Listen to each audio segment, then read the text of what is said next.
And they all use the same tactics. It's like they go to, they study predatory behavior 101 at uni because they all use exactly the same stuff. It must be something to do with the brain differences. We're listening to a conversation between veteran podcaster Brad Carr and Karen Mitchell, who has a doctorate in human predators. Dr. Mitchell says it's as if these abusers with their personality disorders all went to the same university. They all do the same things. Indeed, that's true. And that's why they're doomed, as you will see by the end of this video. Today, we're covering 3 more textbook plays from a dark personality's playbook. In our last video, we discussed the fact that abusers tell the types of lies that controlling infants would tell. And you know what? I'm not done discussing that yet. Textbook play number 1, telling the types of lies controlling infants would tell. The target has no social network because others, and they don't even know what's been said about them.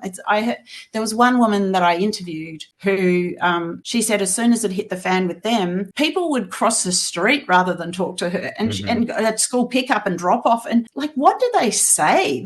And they make these assertions that are really extreme, like, oh, I found her sexually abusing one of our children, or she's been stalking me. That, it might be in a corporate sense or some other sense. So they make these really these things that you think, oh, people would never say stuff like that unless you meant it. And so and it's stuff that most of us, again, would, we make up a lie. It's never going to be that extreme. We just feel sick at the about saying that about anyone, but they love it.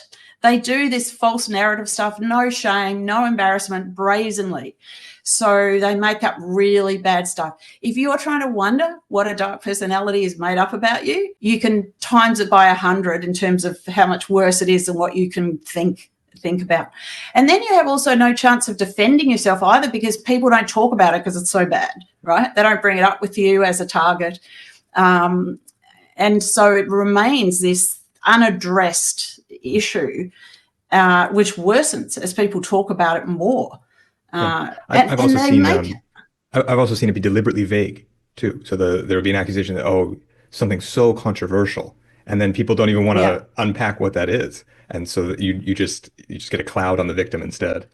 Yes, that also happens. It's culty doltiness, flying monkeyness, to not only stand there and watch these cycles of abuse get perpetrated, but then go on to support it. A community decides the accusations are true. Why? Simply because the accusations are horrifying. That means merely making horrifying accusations is enough to socially convict some. Predators love that dynamic, as Dr. Mitchell says, because it provides the most shameless liars with an overpowering weapon. Think about the structure of the situation described by Dr. Mitchell. The accused person never knows what's being said about them. The people hearing these accusations never ask them about it. They just cross the street to get away from the intended target, as Dr. Mitchell describes. Those same people then repeat the accusations to even more people. Each cycle of repetition creates the illusion of truth, the majority effect that psychopathic cult leaders love, which creates a dynamic in which everybody is relying on everybody else. What we're talking about is a never-ending social punishment without due process. We're talking about perpetually maintaining this ever-increasing unequal footing and cycles of abuse. And if it somehow becomes so important for you to continue that cycle of abuse, then you're in a cult provided by predators. When this goes on for an extended period of months, years, or in some extreme circumstances, decades, it shows that there are essentially no real adults left in the room. There might be infantilized adults or malwared adults, but effectively the adults are not around. Textbook play number 2, relational aggression.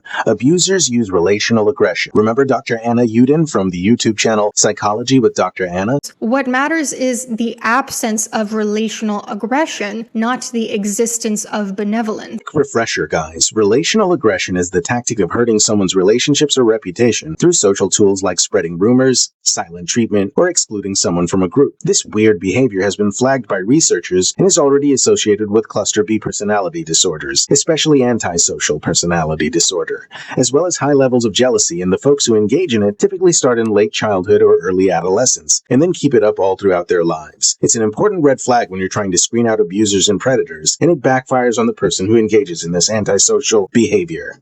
In a previous video, while we did cover this topic, what we didn't get to was the insidious nature in which it's practiced. Dr. Anna explains. Now, manipulative people use both relational aggression and kind behavior to manipulate other people. Let's start with family. Let's say your brother brother wants to move into your guest room until he can find a job. You don't think it's a good idea because the two of you don't get along well. You always end up fighting when you live together. After you tell him no, he calls up everyone in your family and cries to them about how, well, now I know how little I mean to her. They all start calling you, telling you that he's really hurting, that you need to make it up to him, pressuring you to let him stay with you.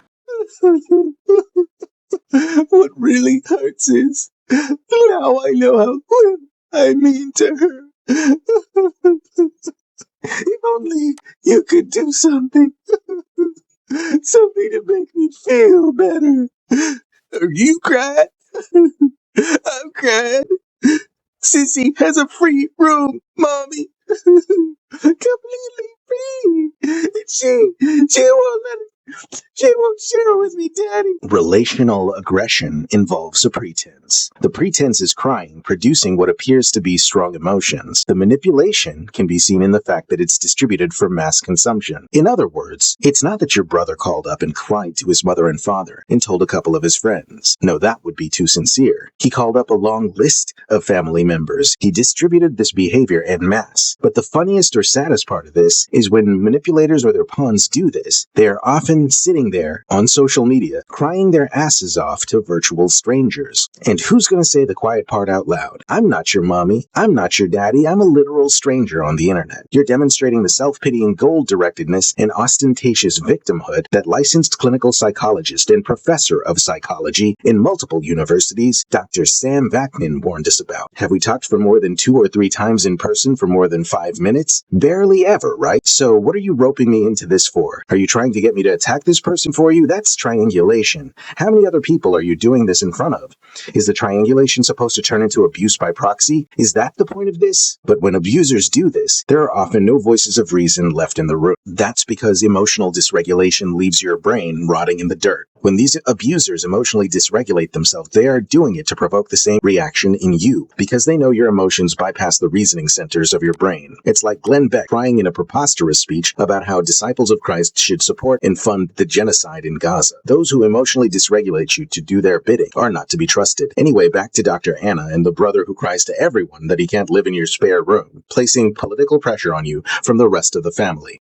They all start calling you, telling you that he's really hurting, that you need to make it up to him, pressuring you to let him stay with you. On the surface, you can see the relational aggression, the triangulation, the playing the victim, emotional blackmail, coercion. It's awesome how easily Dr. Anna nails this analysis. But what you often don't see underneath the surface is the years of that person investing in those relationships with other family members, bailing them out when necessary because he knows one day he might need a favor in return, genuinely treating them with warmth and support when it's convenient for him. Dr. Anna makes a complex point. Manipulators weaponize their niceness.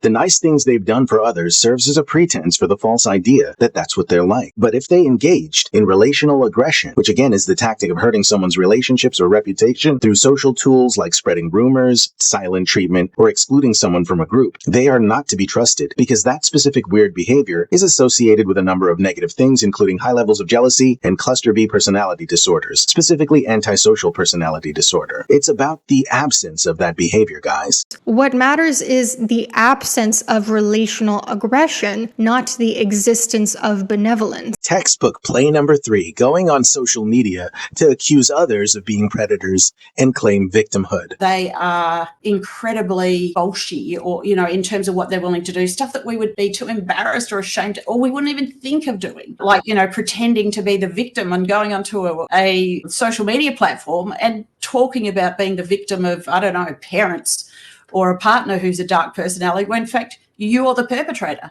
You're the dark personality. And then they go on and on for years about how they've been, treated, and it's all just lies. So the brazenness is another attribute. I hope you caught that. Dr. Mitchell said predators go on social media to accuse others of being predators and claim victimhood. That's the narrative role reversal that licensed clinical psychologist and professor of psychology in multiple universities, Dr. Sam Vaknin, warned us about. It is a narrative. Smear campaign is a narrative. Every smear campaign has a story that motivates it, the engine, the narrative engine. And it includes role reversal. Whereas the vast majority of the instigators of smear campaigns are actually perpetrators and offenders, they pretend to be the victims. They point the finger at someone else. They say, he or she is the offender. He or she is the perpetrator. He or she is the cruel one, the evil one. I am the exact opposite. I'm all pure, and I'm all clean. I'm all unadulterated. So it's a narrative role reversal. Dr. Mitchell says these predators cry on social media for years, even when it's all just lies. And then they go on and on for years about how they've been, treated, and it's all just lies. That's what makes social media a dangerous playground. We have a responsibility to our fellow man. We cannot allow these abusers, who are malware in human form, to malware us into cycles of triangulation, abuse by proxy, and gang stalking for them. With dark personalities, it does not take two to tango. You've got an innocent person who's a good person who's being targeted. And even though they might react at times or whatever, it's so provoked and like it is torture. When you look at the behaviours that eventually come out in the victims of dark personalities, you could overlay it on studies they've done on torture in war. It's the same. So, which is what I did. Dr. Mitchell said something important that most people aren't aware of. With dark personalities, it doesn't take two to tango. Want to know why? Because there's a predator-to-prey dynamic instead of the norm. Dr. Mitchell says it's an innocent and good person who gets targeted, and that even when he or she reacts, it's only in response to being provoked. That's why oftentimes predators have to point to things an intended target said that reflect a good character and go into a conspiracy theory about it. Oh, mommy. Oh, daddy. He or she kept traumatizing me and then said I'm sorry. That's what people who say I'm sorry frequently are really like. Little Timmy, what about the footprints? No, don't look at the footprints, Mommy. That was the garden gnome. Daddy, evil garden gnome, came to life and ran in here to play on the PlayStation. I was outside the whole time, I swear. Please, you've got to believe me. When Dr. Mitchell says the reactions of targets are so provoked by abusers, she may be referring to the fact that abusers provoke their victims and then hit record or bring in a group to play the victim in front of. We covered this bizarre control tactic 4 months ago in a video called Chronic Dishonesty and Extreme Manipulation,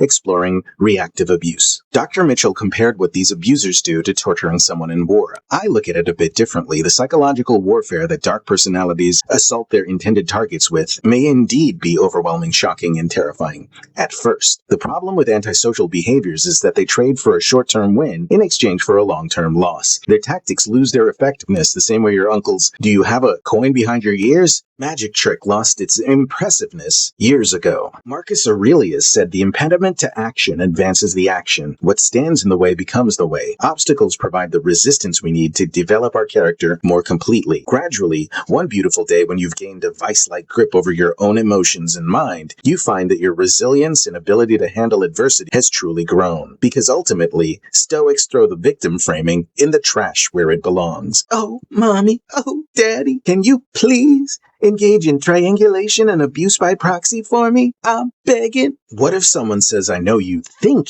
your friend or family member is with a dark personality, but they are actually happy and successful and have a beautiful family life. Their kids are bright, empathetic, and accomplishing things. They have so much financial success. There is so much positivity and loveliness going on. Won't you please dismiss this terrible perception of yours and just be happy for them? To which I say, no, absolutely not. Dark personalities destroy themselves and the people closest to them, whom they nerf and malware whenever they want in deeply traumatizing ways they may not even be aware of. Dark personalities engage in antisocial behaviors, infantile power moves that trade a short-term win in exchange for a long-term loss. The truth is, they're under a ticking clock. Even if the person you're concerned about isn't a friend or family member, as disciples of Christ, we have a duty to our fellow man. What we're talking about, guys, is never saying the quiet part out loud to someone in your inner circle for the sake of a glamorous reality. There are many sick, twisted, glamorous realities that we must avoid, brothers and sisters. For example, the glamorous reality where you've sold your soul for money. The glamorous reality where you're famous, but it's for a totally false, curated image of yourself that doesn't at all match the person you are inside. The glamorous reality where you feel like you're always winning, but it's because you're soulless and infantile, pathologically lying, scamming, cheating, and abusing to get your supposed wins. No one should be sacrificed into a sick, twisted, glamorous reality with a dangerous person. People in the outer circle don't often care enough to make a person who needs to hear it uncomfortable. So if no one else is going to say it,